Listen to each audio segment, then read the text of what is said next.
Alors il existe à travers le monde deux grands systèmes de financement des retraites, ce qu'on appelle d'une part le financement par capitalisation et d'autre part le financement par répartition.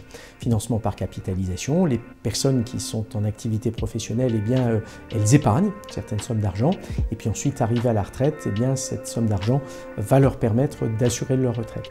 Et puis on a un deuxième système qui est le système français qu'on appelle le système par répartition, c'est-à-dire que ce sont les actifs qui, à travers leur cotisation, à la fois cotisation en tant que salariés et les employeurs qui y contribuent également, eh bien, ces cotisations servent à financer eh bien, les retraites.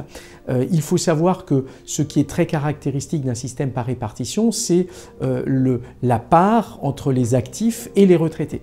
Dans les années 1960, il y avait plus de 4 personnes actives pour un retraité.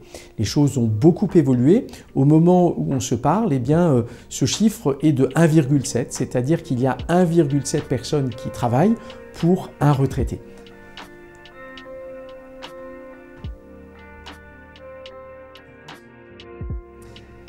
Ce modèle de financement des retraites se trouve en difficulté assez régulièrement parce que ce qui le caractérise, c'est qu'il est extrêmement dépendant à la fois des montants de cotisation, mais aussi du nombre de personnes qui cotisent.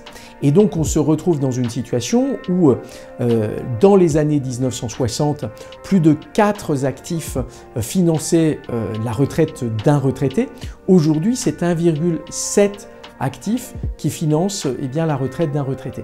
Et donc à partir de là, il faut s'interroger parce qu'il y a plusieurs sujets. Il faut arriver à faire en sorte que, eh bien, entre les recettes et les dépenses, l'équilibre se maintienne. Il faut aussi faire en sorte que, eh bien, on puisse assurer le pouvoir d'achat des retraités. Et puis ensuite, il y a toute la question des petites retraites. Il faut arriver à revaloriser ces petites retraites. Et pour arriver à faire tout cela, eh bien, il faut se poser la question de l'équilibre financier. Et c'est généralement quand cette question-là se pose que l'on va être amené à parler de réforme des retraites.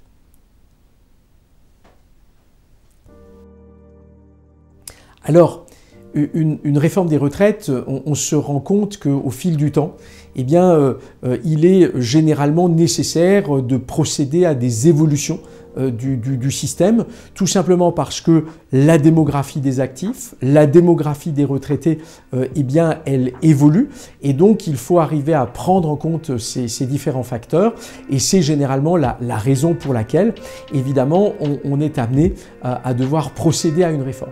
Il y a un autre facteur qui mérite d'être mentionné très fortement aussi, c'est la période pendant laquelle eh bien, les retraités touchent leur retraite. Et on voit bien que, fort heureusement, l'âge de décès au fil du temps, là aussi, a été reporté, c'est-à-dire que la durée de vie de nos concitoyennes et de nos concitoyens est plus longue, ce qui est évidemment une bonne nouvelle, mais ce qui veut dire qu'on se retrouve dans une situation où le nombre de retraités a tendance à augmenter par rapport au nombre d'actifs, et donc c'est là où il faut se poser évidemment cette question du rééquilibrage, et c'est la raison pour laquelle généralement, eh bien, tous les 5 ans ou au moins tous les 10 ans, eh bien, les gouvernements successifs sont amenés à débattre au Parlement et avec les représentants des organisations syndicales de réforme des retraites.